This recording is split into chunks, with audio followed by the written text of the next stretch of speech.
Hello friends and welcome back. I hope you have seen my previous lectures which was related to your CNC machines and automation. Today I am going to discuss again the unit number 6 and the next topic from the topic that we left with the previous lecture, that was types of robots. So in the previous lecture we started the robots, but now we are going to start the types of robots. So today's the one major topic that we are going to discuss about the types of robots.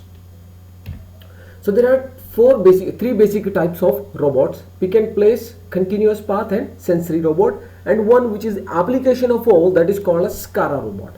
We'll discuss all in details. So pick and place, as this came into your mind, that which can take the things from one place and move to the another place. Then a continuous path motion. Continuous means whatever work you are going to give them, they are going to do it. That is called your continuous path control. And a sensory means which can sense and act accordingly.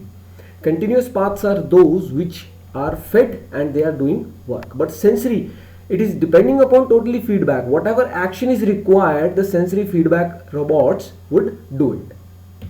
Correct? So this is a kind of example of a SCARA robot. You might have seen every joint is a rotary type. Correct? Instead of joint number 3, but every first, second and fourth joint is a rotary. So those robots which are completely have more than most joints are rotary, that becomes your SCARA robot. And sometimes it is called your arm, robotic arm, that is simply the SCARA robot. So I'll start with the pick and place. So you might have seen in this image, they are just specified to do one type of work. That's one type of work, which is picking from one place and placing it to the another. You can add on intelligence to it, like they just let's say there are a number of colors of balls are there, so they are just to pick out this special red color ball or white color ball or blue color ball. So according to the intelligence of the robotic arm, they are going to do it. So those robots which are just placing the things from one place to the another place, that are called your robots, pick and place robots. So what he says that there's moves item from one point to another. No need to follow a specific path between point. Correct? They do not have a specific path. They just pick the things and place it to wherever it is required. Where are going to use it? Like he says that loading and unloading of the machines, placing components of the circuit boards, moving parts off conveyor belts. Off conveyor belts mean taking the part from the conveyor belt and placing into the boxes like this.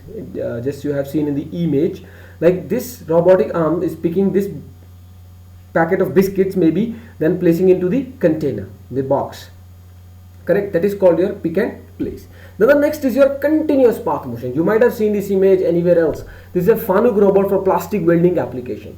It's a welding application because in that application there's a continuous path to be followed. There's a continuous path to be followed. Like you might have, most of you have done the welding in the workshop, so you might have seen that if you are going to take MIG, arc, whatever welding you are doing, you need to move accordingly. You need to make a continuous thickness of the welded joint. That's why you need to move it. So similarly, this continuous path control robot or robotic arm, they are going to make a continuous path, whether it's a straight, circular, any type of path, they are going to do it. So wherever we are using it, it's a welding, then the cutting and the machining parts.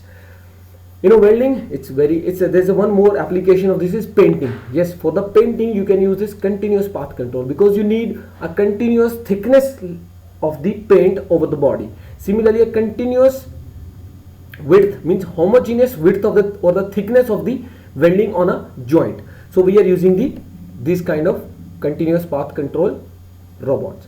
Because in a human hand there may be a variation in the thickness of the paint, maybe the variation in the thickness of the welded joint, but in case of your robotic arm, it is a continuous and smooth motion, correct, without any error. So they are going to do it. Yeah, so those become the continuous path control motion.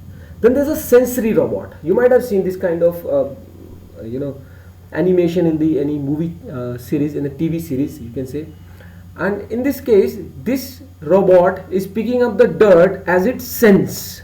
We haven't fed this robot that it just working on a program. Yeah, we put a sensor into it which is giving him feedback that there's some dirt on the floor, kindly collect it. Correct. So this is the kind of a robot which we call it as a sensory robot, which itself sense. We need not to give any kind of information to them. We just have to put a sensor, and that's, if there's a dirt, you need to walk. So this is given. So need not to take care of this robot. Every time he just sense it, there's a dirt or maybe anything else. Correct. It's for a homemade. You can use it for the industry. Like if there's any dirt, even the oil spillage on the floor, you need to wipe it out, or a collection of the scrap anywhere from the industry, they have to collect it. Fine. So how these things are work? Uses sensors for feedback. We do not give them any kind of instruction to them every time. They just sense it and then they do it as their work. Then the closed loop robots. Closed loop means which works on the sensor. Closed loop is that mean. Correct. We have discussed the open loop and closed loop system. So in that case, this is a closed loop, and most of the things are done by the servo motor, which are very accurate. Clear? Then what are the applications? A mobile robotics. Correct. Very small robotics, we can do it. Search and rescue. Yes, this kind of operation where the human intervention is very difficult, or maybe sometimes the life threatening. So we can do it. Pick and place with machine vision. Correct. As per the machine requirement, these robots are working according to the machine. So those are become your sensory robots. Correct. Then after that, a SCARA robot. A SCARA is acronym. Means there's a full form of the SCARA, which is Selective Compliance Assembly Robot Arm, or Selective Compliance Articulated Robot Arm. Correct. You might have seen this. There's an animation in this. The hello is written on there. And this old sensor, look, all the joints are rotary. Can you see here? This joint is there and this joint is there. These are rotary. Similarly, as you have seen in the image earlier, this is a joint rotary, this joint is rotary, this is translatory joint. Correct. There's a translatory motion is provided, up and down motion is provided only. Correct. Its arm was rigid in Z axis, this is Z axis, it is rigid and pliable in XY axis, means it can rotate in XY axis, which allowed it to adapt to holes in the XY axis. Means in the XY plane, it is to, maybe you wanted to do any kind of welding, it's best. If you wanted to do any kind of painting, it's very good to use. Correct. If you wanted to drilling hole even, so the SCARA robot is to be used. It is first came into picture in 1980s. Correct. Then there's an advancement. Earlier its name was compliance assembly robot, then it is selective compliance articulated robotic arm. So depending upon their time, they are using it.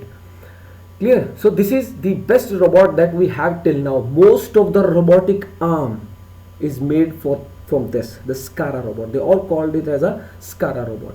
Even if your painting arm, it's a robotic arm, it is doing painting, every joint in that robotic arm is rotary, like this in this image. If you have seen that every joint is rotary, the same we are using it to be in the applications of the SCARA robot. Okay, so these are the types of robot by application. Clear? So depending upon their application, we call it industrial, domestic, medical, service. So nowadays medical robots are invented. Correct. Most of the countries in the days of epidemic or pandemic, they are using the medical robots. What is the purpose of this medical robot? Because the threat is, there's a life-threatening effect of coronavirus onto the doctor's health. So that's why we are using the mobile robots. And even where the let's say the human resources are less, or maybe doctors are less, so we can feed the data in the medical robot, so they are working accordingly. The military robot that we have already discussed, the military robots are used for the military, that search and rescue. Secondly, the mines determination, so they are using it. The entertainment robots, yes, for the household things, they are entertainment robots. Space robots, which are sent to the Mars or the Jupiter, they are called space robots. Competition robot, you might have seen some of the competition held on TV, that robots are fighting to each other, so that is your competition robots. Clear?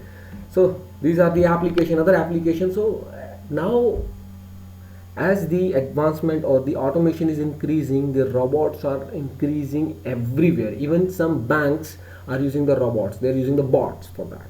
Correct? They are helping the people. Correct. As it is depending upon the artificial intelligence also, that this is one of the vast area for the research.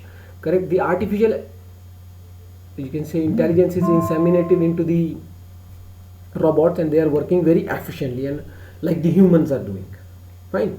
So this is all about today. So if you wanted to see my previous lecture or my next lecture, you must subscribe this channel Tiny Steps and share it with your friends, because somebody can get benefit from it.